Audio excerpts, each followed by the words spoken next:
I have the honor of introducing our next speaker. His name is Leo Marmol. He's an architect and an artist based in Los Angeles. He received his Bachelor of Architecture with a minor in philosophy from California Polytechnic State University. He was elevated to the College of the Fellows of the American Institute of Architects in 2007 and was inducted into the Interior Design Hall of Fame in 2009. A founding partner of Marmol Redziner, Marmol oversees all aspects of the unique design build practice offered by his innovative architecture firm. His firm's project list includes a long list of iconic, historic, mid-century modern residences and restorations. And I keep losing it, so here we go.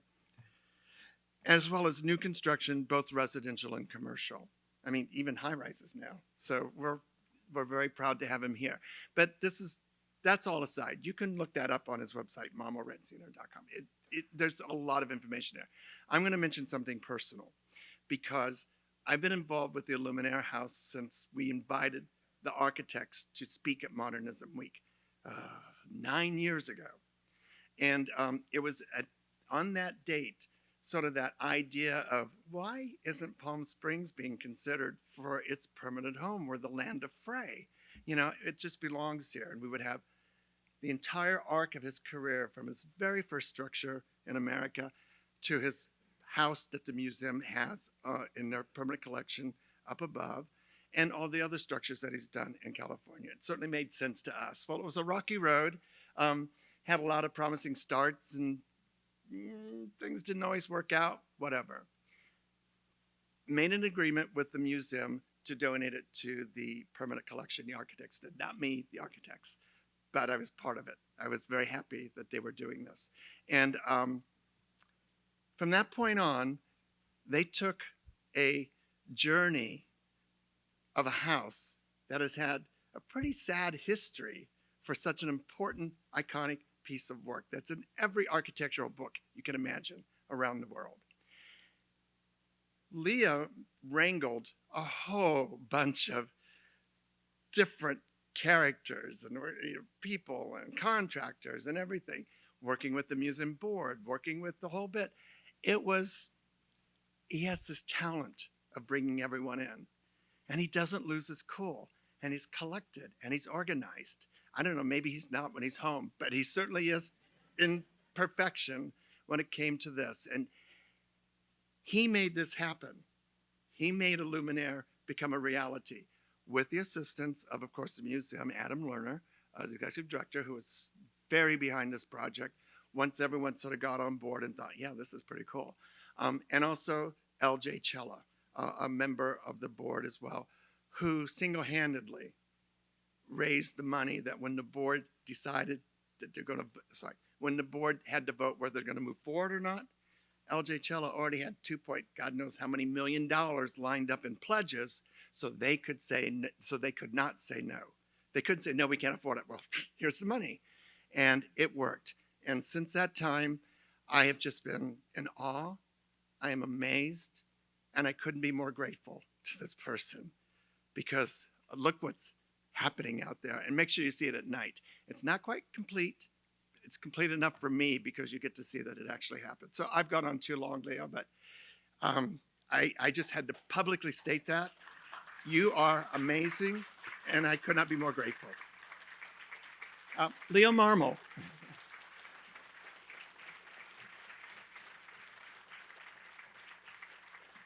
Thank you, Mark, and thanks to Modernism Week, and thanks to the museum. And let me begin appropriately by apologizing. I am recovering from a cold, and so I have this persistent cough. So every now and then, I'm sure I will have to take a moment and drink some water. But I hyped up on Tylenol and cough suppressant and antibiotics and antidepressants and all kinds of things. And I overshare only so that when the paramedics come, you can let them know. I don't think Narcan works on Robitussin, but we will see.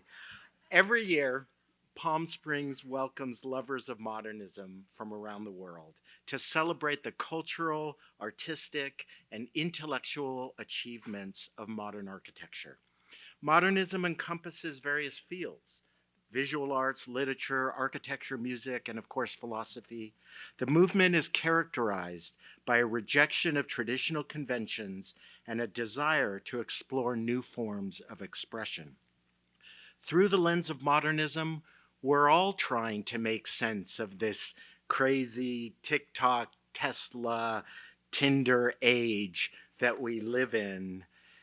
And modernism encourages experimentation and a focus on the inner experiences of individuals, leading to a wide range of diverse and avant-garde works across many different disciplines.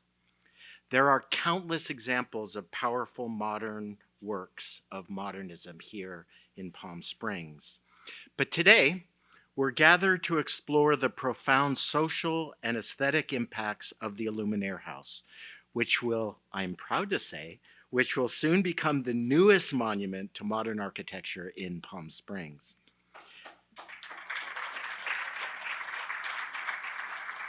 Keep that enthusiasm because this is a long lecture.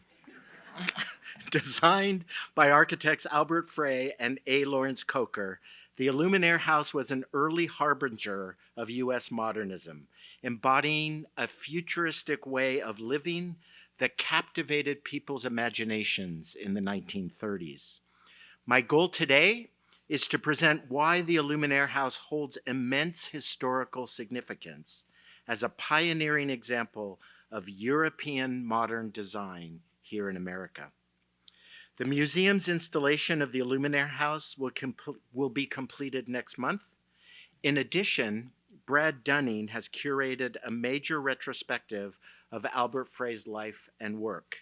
Titled Inventive Modernism, the exhibition is now on view through June 3rd at the Architecture and Design Center Edwards Harris Pavilion. The presentation showcases many rare, previously unexhibited examples of drawings, models, films, photographs, and so much more. If you have not yet seen the show down the street, please take time to see it. It's refreshing, it's invigorating, and it's a wonderful little glimpse into Albert Frey's life. So in order to tell the story of the Aluminaire House, we have to understand the story of Albert Frey. Albert Frey was born in Zurich, Switzerland on October 18, 1903. Frey's life journey would take him across continents. Frey first went to France to work with Le Corbusier, then to New York City to work with A. Lawrence Kocher, and finally to Palm Springs, where he spent most of his life.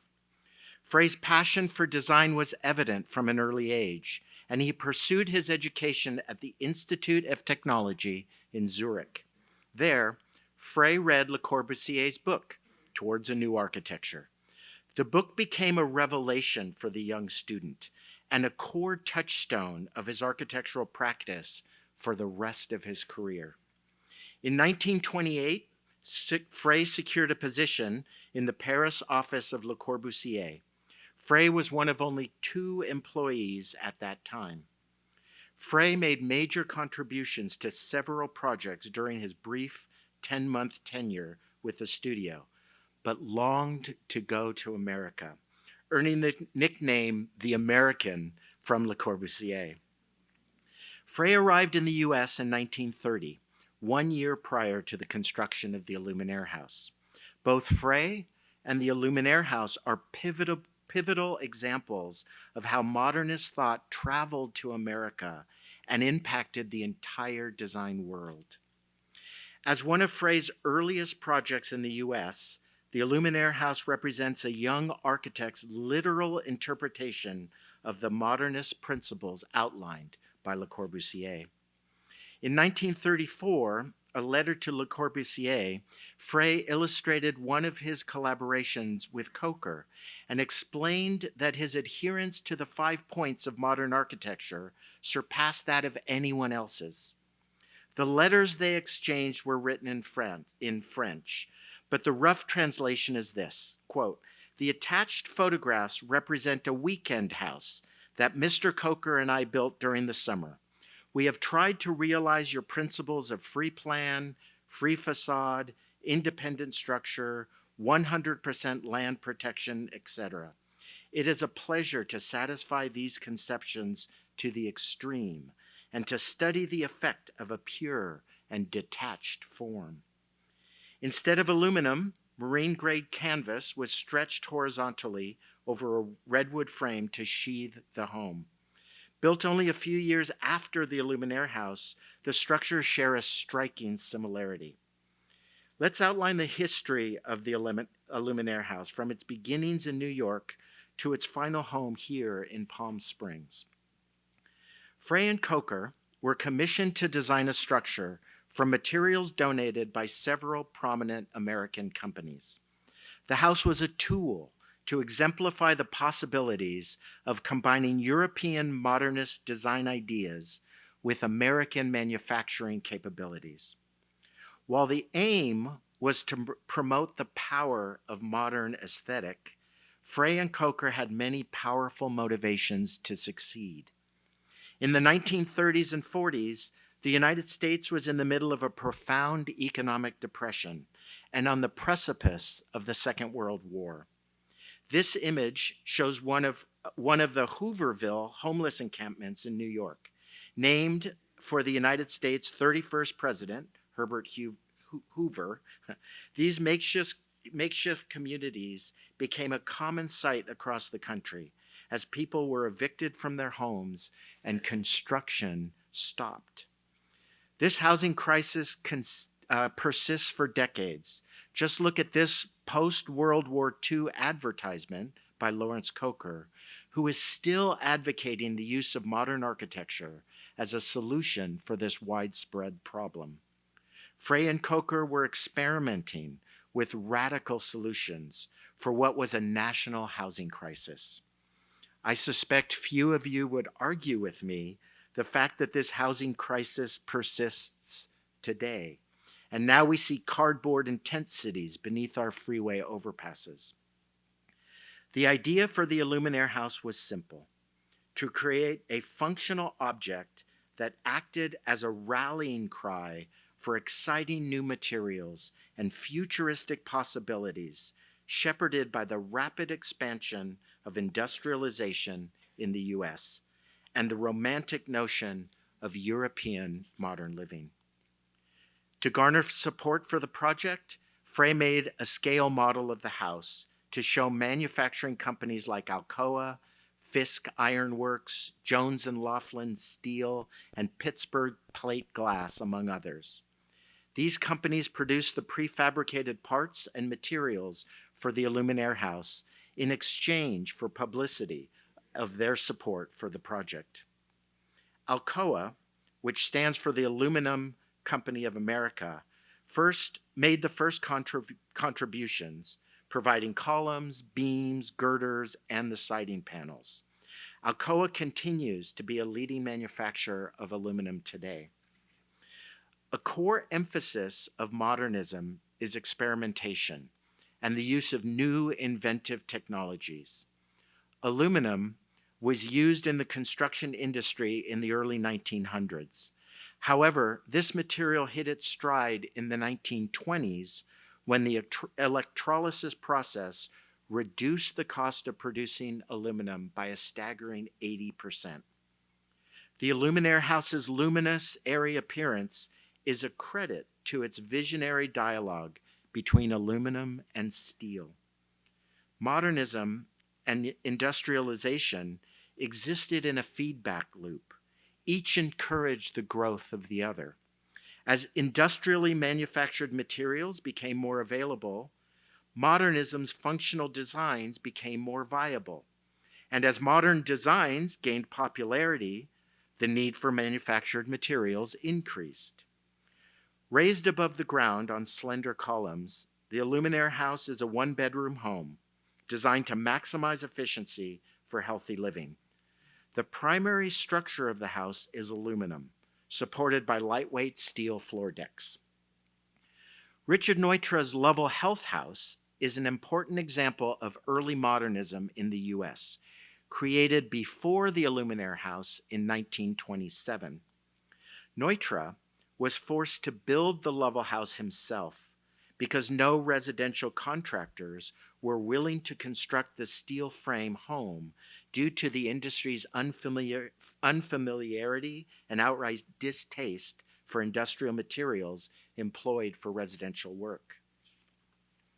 It is believed that the Lovell House is the first house in the US to utilize the same internal structure of a skyscraper. Like Frey's Aluminaire House, the Lovell House was designed to optimize the health and modern life of its occupants. The Empire State Building is cited as one of the earliest buildings to use aluminum in its construction. The building was completed in just over 365 days in 1930, and I'm sorry to report that's faster than what it takes to get a residential building permit today in most cities. This was truly cutting-edge technology at the time, so much so that the Aluminaire House is named for its groundbreaking use of aluminum as its primary building material. The term luminaire describes the construction around a light source. The combination of these two words, aluminum and luminaire, feel incredibly poetic and appropriate. Aluminum was inexpensive, plentiful, and creative.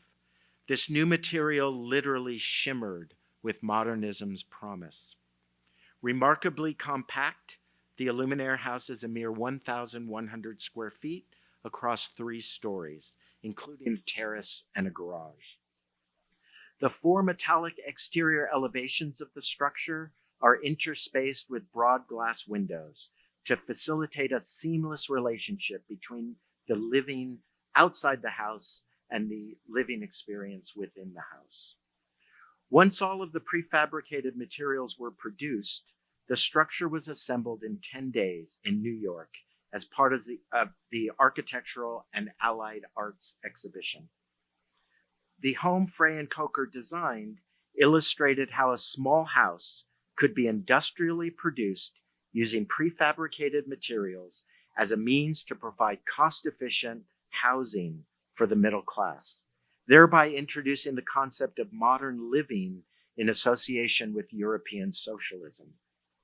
The goal was to provide efficient, safe, beautiful housing for everybody.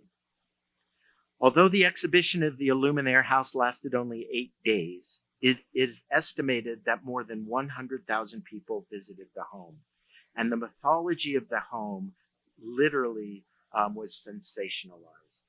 The house was widely discussed in the popular and architectural press.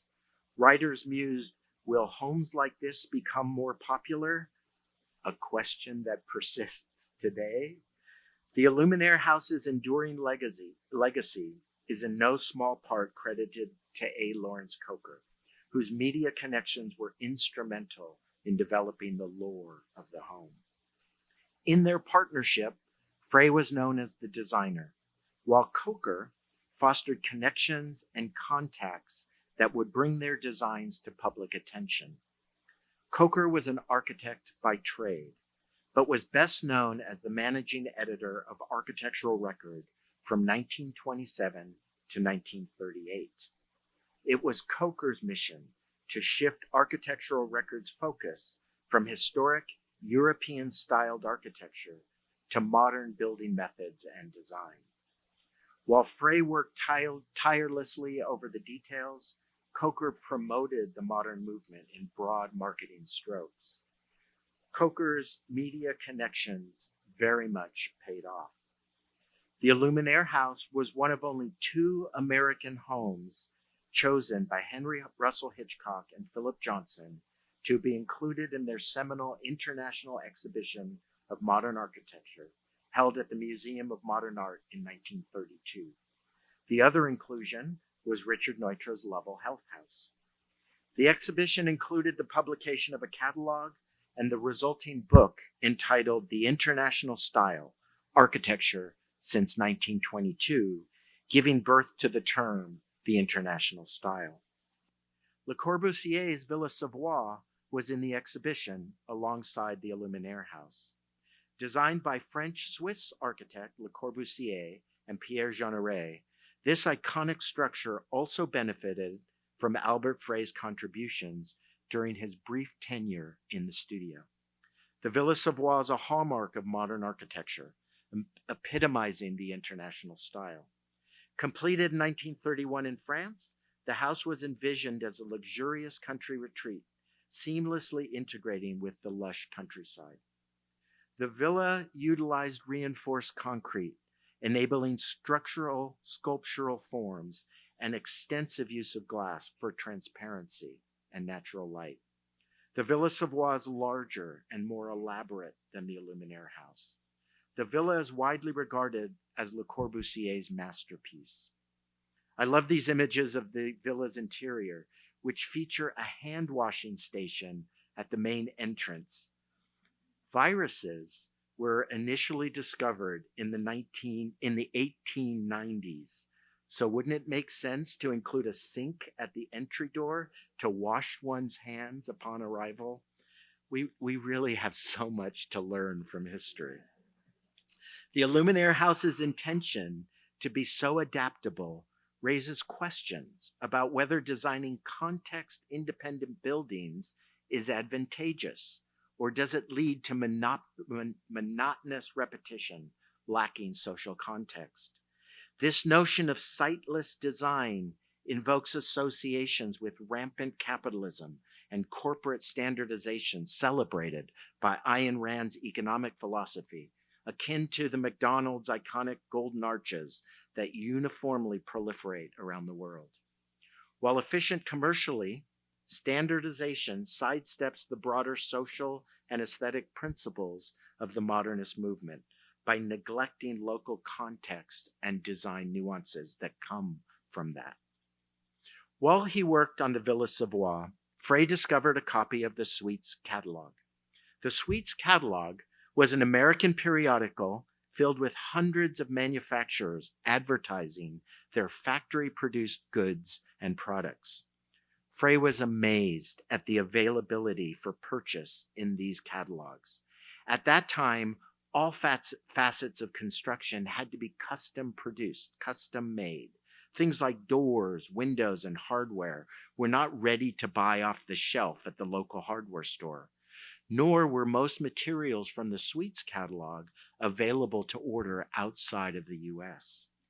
Since Frey couldn't ship items from the catalog to France, he referenced it for his technical contributions to the villa.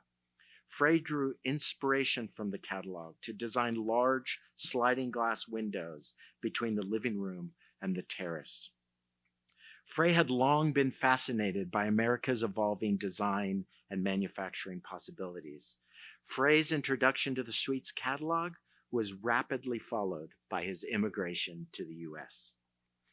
Disciples of Le Corbusier dreamt of an urban utopia full of mass-produced, prefabricated houses designed in a modern style, and Albert Frey came to America with that sensibility in mind. An example of that fantasy was the Villa Reduce, which was a visionary, unrealized urban project conceived by Le Corbusier in 1922. As a side note, for those of you that were at the keynote address yesterday by Dr. Bergdahl, I enjoyed it so much, but I learned the significance difference between attending a lecture by a curator and a historian and a practicing architect. I don't speak French, German, or Italian, and learned yesterday that I've been mispronouncing virtually every name of every modernist through my entire career. So I apologize to all of them. The plan aimed to accommodate 3 million people in centralized 60-story cruciform skyscrapers encased in glass and surrounded by green spaces. Although the Villa Reduce was never built, many would say thankfully, its principles influenced Le Corbusier's later works, notably the Athens Charter in 1933, and laid the groundwork for urban plans in the 1930s and the 1940s. The concept eventually led to the construction of the first Unité de Habitation in Marseille in 1952. Projects like the Aluminaire House were heavily informed by Le Corbusier's 5 points from his legendary treatise Towards a New Architecture. As previously mentioned, the Aluminaire House very literally embodies the definition of modern design as defined by this publication. Le Corbusier's 5 points of modern architecture were developed in the 1920s as a set of architectural ideologies and classifications that are rationalized across 5 core concepts. Pilotti are the columns that raise the structure, liberating the structure from the tyranny of gravity and allowing the preservation of the landscape. The plan becomes something that can float between structural elements. The facade of the building itself is also liberated from the structure. The facade can then be opened with strip windows that better connect the interior space to the exterior space. The roof terraces elevate the ground plane to the upper areas of the living experience to further that dialogue with nature. Le Corbusier's entire philosophy was founded on the idea that these elements could be rearranged and constructed in an infinite number of uniquely modern combinations. The Aluminaire House follows these elements to a T. The house literally embodies Le Corbusier's 5 points. Some might say too literally. We have to remind ourselves that Frey was still a very young architect in 1930 when he designed the Aluminaire House. There is no question that the design reflects a naive exuberance of the ideas from his mentor. Le Corbusier received as much criticism as praise for his ideas, but their longevity speaks for itself. Even traditional houses today exemplify many of the 5 principles that Le Corbusier wrote about in the 1920s. One enduring component is the open floor plan, the idea of a great room where the kitchen, living room, and dining room are all one seamless experience. That's a modern idea born from the Industrial Revolution, which afforded architects more openness by liberating the need for restrictive structural spans between walls and columns. Consider the remarkable range of modern architectural achievements that embody Corbu's core principles while showcasing distinct aesthetic variations. The modern goal was to minimize the use of precious natural resources while maximizing their value, embracing the idea that less is somehow more, as originally stated by Mies van der Rohe and epitomized by his Farnsworth House in Illinois. Another key event marking the start of the modern movement was the publication of the Proclamation of the Bauhaus by German architect Walter Gropius. This manifesto outlined the Bauhaus school's principles. Gropius envisioned a utopia where architecture, sculpture, and painting were unified as a single creative expression. The manifesto, published in 1919, rallied the Bauhaus movement, setting forth a vision for artistic collaboration and innovation. Gropius founded the school in 1919 to explore creative potential across disciplines, seeking to bridge art, craft, and technology. The school's interdisciplinary curriculum focused on functional design taught by practicing artists, architects, and designers. This Bauhaus goal to unify all artistic endeavors sought a seamless integration of artistic expression and practical functionality. The saying, form follows function, was central to the Bauhaus philosophy. The phrase sought to define an object's design by its purpose, not just ornamentation or artistic expression. The Bauhaus embraced new technologies and industrial materials, democratizing design through machinery and mass production.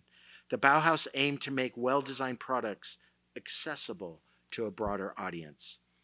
The school of the Bauhaus, led by renowned figures like Wassily Kandinsky, Paul Klee, and Mies van der Rohe, became the modern movement's philosophical epicenter, fostering experimentation and collaboration. The school ultimately closed due to political pressure from the Nazi regime in 1933. Hitler was definitely not a modernist. The artists and architects of the Bauhaus emigrated to the US through New York, and many eventually ended up here on the West Coast. Kocher himself helped arrange for Walter Gropius to emigrate to the US while Kocher was teaching at Black Mountain College, a holistic liberal arts college in North Carolina. The Aluminaire House encapsulated the overarching social and cultural dreams of European modernism and the Bauhaus. More than a prototype for modern ideology, the structure was a prototype for a new way of living centered around a modernist philosophy. After the initial exhibition, the Aluminaire House was disassembled and moved to various locations, embodying the concept of portability and adaptability that modern architects championed. Historically, the house has occupied 4 locations. After the official unveiling of the house, the structure was purchased by architect Wallace Harrison and relocated to its property in Long Island. This led to the Aluminaire House being referred to as the Harrison House in several publications. Harrison intended to use the house as a family dwelling and quickly began several alterations and additions that diverged from the house's initial vision. By the 1940s, Harrison and his family had vacated the house. They relocated the structure again, using it as a guest house elsewhere on the property. While it stood as a symbol of modernist design and garnered recognition for its historical importance, the house fell into disrepair and lost its original function as an exhibition object. The house is an incredibly efficient vision of modern living, but at its core, the house is a prototype designed for display and critical dialogue. It was never Frey and Kocher's intention for this prototype to be lived in full time. It was first and foremost intended to represent an idea for a new way of living. So why exactly should this idea, inspired by European architecture, built by a Swiss architect in New York, exist in Palm Springs? The Aluminaire House's relationship with Palm Springs is enmeshed with Albert Frey, whose deep connection to the desert is a defining aspect of his life and work. Frey arrived in Palm Springs in 1934 at the request of A. Lawrence Kocher to collaborate on a structure for Kocher's brother, Dr. Jacob John Kocher. The Kocher-Sampson building was the first modern structure in Palm Springs. This marked the beginning of Albert Frey's love affair with the California desert. Frey briefly returned to New York in 1937 to contribute to the completion of the Museum of Modern Art, and then permanently settled in Palm Springs in 1939. The two Swiss architects maintained correspondence throughout Frey's career. Frey's letters to Le Corbusier reflect his passion for living amongst the desert, yet into the desert's kind of wild yet intellectually vibrant atmosphere. Here's a quote from a 1934 letter to Le Corbusier. I will read it in English. It was written in French. The mild climate which reigns during the October-April season allows us to make architectural compositions which take advantage of the space's exteriors, desert plants, and crisp light. Dry air causes objects at great distances to be seen in vibrant colors. It is this extensive Western country we have taken advantage of modern it is in this extensive Western country we have taken advantage of modern transport. The roads are excellent. The cities are expanding. It is my conviction that the United States is the country best prepared to carry out your large-scale proposals, especially with regard to building techniques. Frey's minimalistic style, marked by rugged materials and sublime colors, was completely in tune with the natural landscape of the desert. The growth of Palm Springs as a haven for the elite and Frey's inventive vision aligned, contributing to the city's rise as a hub of modern architecture after World War II. Frey's design spectrum covered everything from custom homes to public structures, each reflecting his integration of modernist philosophy with American pragmatism. Frey's designs harmonized with the landscape and embraced the local environment's color and metaphors to establish a new genre of modern architecture we now often refer to as California Modernism. California Modernism developed as a softer, warmer, more humane, more intimately connected variant of the international style. Frey built his second personal home literally into the mountain itself, fully committing to the philosophy of integrating architectural form with nature. The Aluminaire House stands as a symbol of the 28-year-old Albert Frey's visionary approach to architecture, epitomizing the design principles of modernism and the social goal of making high design available to the middle class. The Aluminaire House connects the present state of modern thought in Palm Springs to the origins of the design philosophy. So how did this architectural artifact physically come to arrive in Palm Springs? As Mark alluded to earlier, it was not without difficulty. In 1986, the Aluminaire House, after a number of owners, was threatened with demolition as the site it occupied faced redevelopment. Thanks to the efforts of architects Michael Schwarting and Francis Campani, the historical significance and architectural importance were recognized, sparking a passionate preservation effort led by architects and preservation enthusiasts. Paul Goldberger published a piece in the New York Times on March 8, 1987, as a call to action for the preservation community. The New York Institute of Technology sponsored an emergency project to salvage the building. The home was dismantled once again, the components documented, and the materials were relocated to the New York Institute of Technology campus in Central Islip. The New York Institute of Technology students were engaged in re-erecting the steel and aluminum building, where it lived from 1989 to 1991. When the New York Institute of Technology's campus closed in 2004, the Aluminaire House faced an uncertain future. Michael Schwarting and Francis Campani once again jumped into action to protect the artifact. Michael and Francis founded the Aluminaire House Foundation, which disassembled the house and stored its components until a permanent site for the structure could be secured. Michael and Francis were tireless in their efforts despite numerous obstacles. In 2014, Francis and Michael presented the home here in Palm Springs during Modernism Week, introducing the Aluminaire House to our local modernist fanatics. And yes, I'm talking about all of you. Very quickly, a committee was formed to bring the house to Palm Springs permanently. That committee included Beth Edwards Harris, William Kopelk, Tracy Conrad, Mark Davis, and Brad Dunning, as well as many others. Multiple locations across Palm Springs were considered before the museum expressed interest. In 2020, the Aluminaire House Foundation officially gifted the house to the Palm Springs Art Museum, which also holds the Frey House II and the Albert Frey Architectural Archive. Typically, landmarks like the Aluminaire House have a single site, whereas this house has occupied multiple sites and is wholly disassembled at the time of its acquisition by the museum. So we have to ask, why should a museum accept an old pile of house parts into its permanent art collection? How do we understand the notion of significance with something so transitory? How can the Aluminaire House be historically significant when it's nothing but a kit of parts? The Aluminaire House's lack of a designated site is what makes it unique.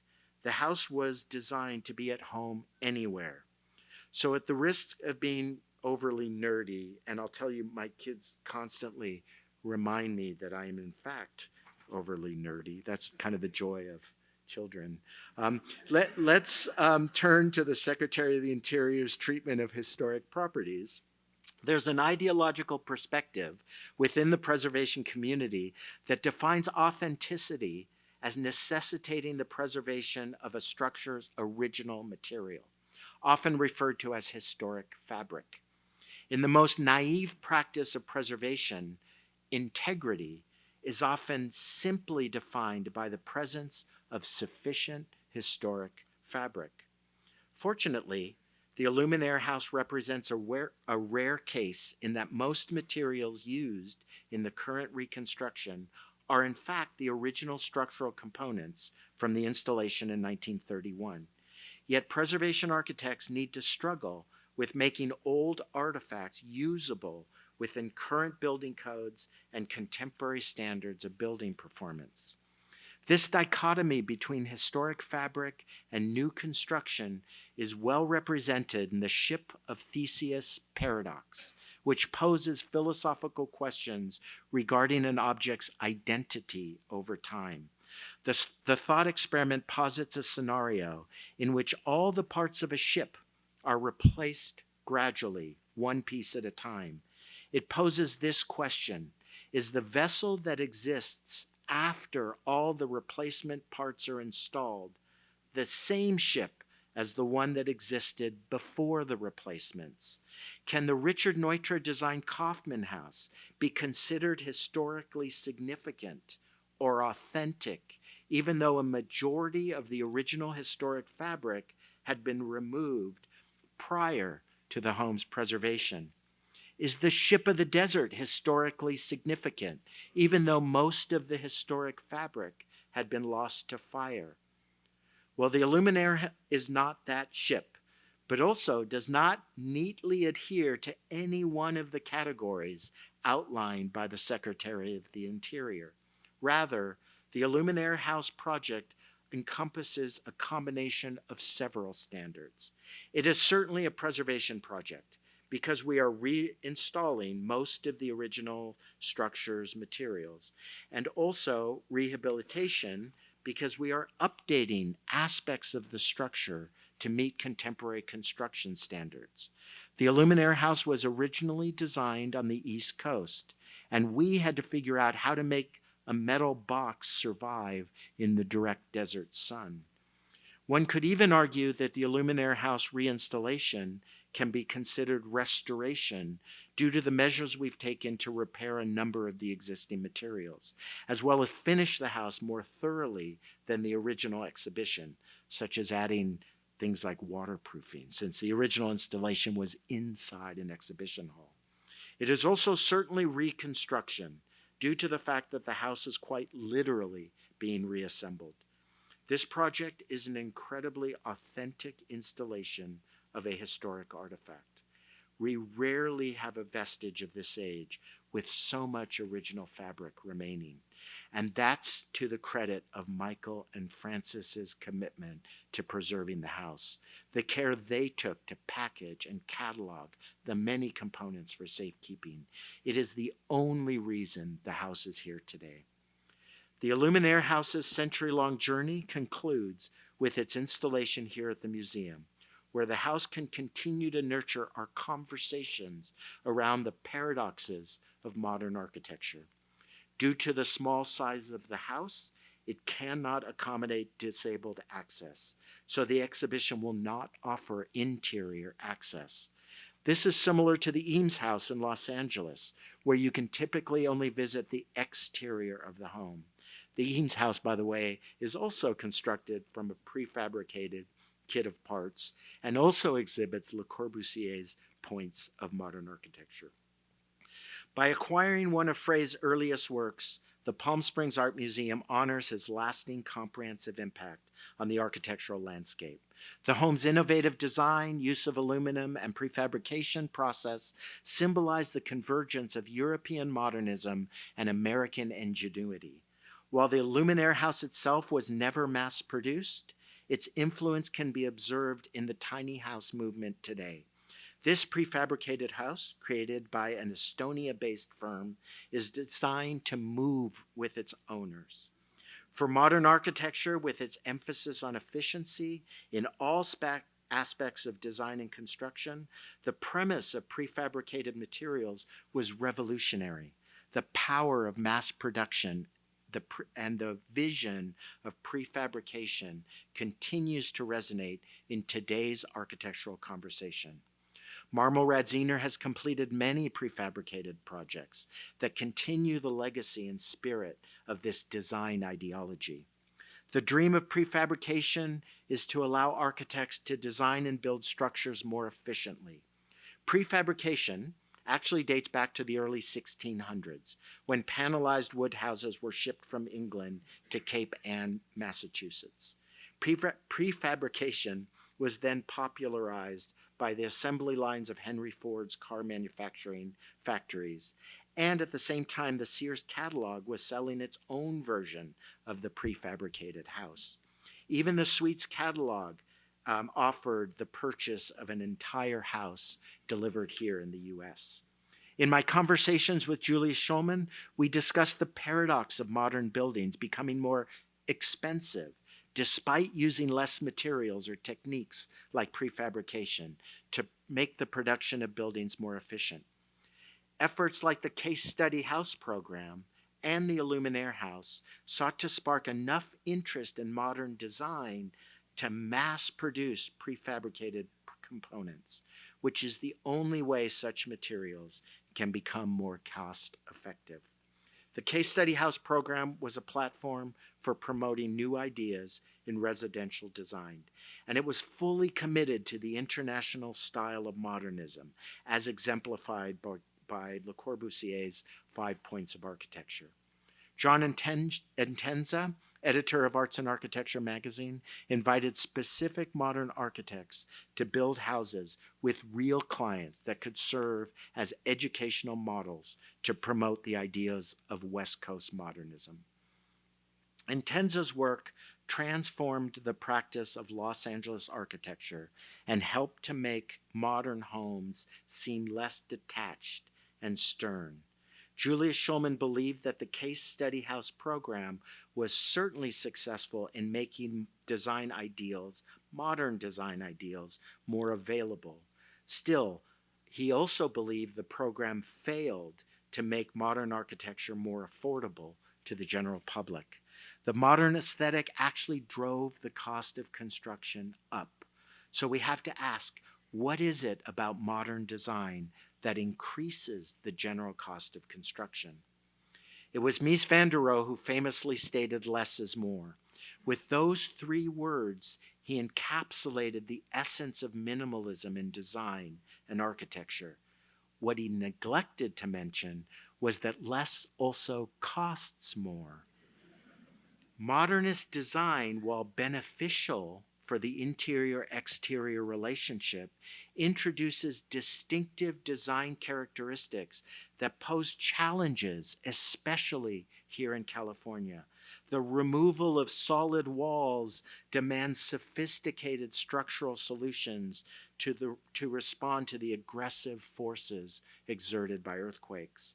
The removal of historic details such as base molding or crown molding removes the ability to cover the messy intersections of dissimilar materials and drives a demand for more skilled labor and therefore cost upward. The dream of standardized building systems persists, as seen in concepts like 3D printed houses and the continued cultural conversation around modular prefabrication techniques. The emphasis on innovative techniques cannot overshadow the importance of thoughtful design. Bad design is still just bad design, despite technological advances. Prefabrication in particular often falls victim to this pattern, resulting in houses that may be technologically intriguing, but ultimately lack overall design quality. People select homes based on emotional and needs-based criteria rather than philosophical considerations. The vibe of a house becomes more crucial than its construction techniques. The Aluminaire House is a noteworthy exception, showcasing that employing advanced processes can create captivating outcomes. The Aluminaire House represents a true expression of modern thought. Today, we so often see a thin veneer of modernist aesthetic slapped across an overwhelmingly mundane structure. Buildings like these have begun to proliferate in metropolis areas. Frequently, today's modern aesthetic is criticized by the death of detail and oversimplification of design in order to be as inoffensive as possible. In contrast to today's oversimplification of minimalist aesthetics, the Aluminaire House was designed with adaptability in mind, demonstrating an understanding of how architecture could harmoniously integrate with nature. However, modern minimalism sometimes sacrifices individuality and environmental sensitivity for simplified, inoffensive designs. Modernist ideals have been twisted, prioritizing cost-efficient construction over functional beauty. This methodology produces architecture that lacks any character whatsoever. The hope remains that mass-produced, standardized systems will emerge someday to offer high design to the masses, reminiscent of the vision of Frey and Kocher.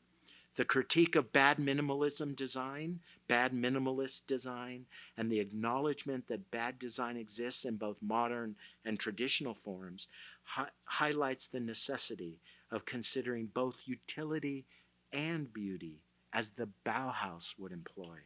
We should not dismiss the base philosophy due to poor execution.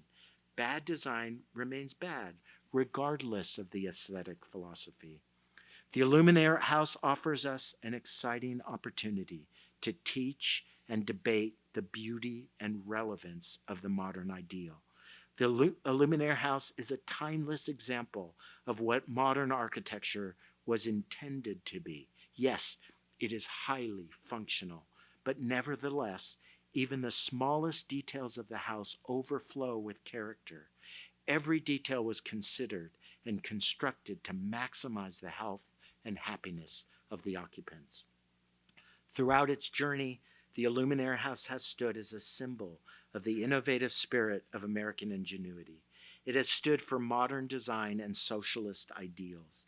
Its unique design, the use of aluminum, and its pioneering approach to prefabrication left an enduring impact on the field of architecture.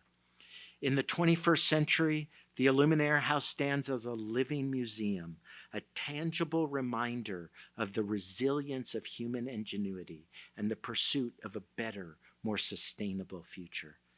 The exhibition will open for the first time in nearly 50 years on March 23rd. Please mark your calendars, allowing the house to continue to inspire architects, designers, and enthusiasts by representing a pivotal moment in the convergence of European modernism with American determination. Seeing the house return to its original function as an exhibition of a modern ideal is an amazing celebration, and I am grateful and thankful for all who made that possible. Thank you.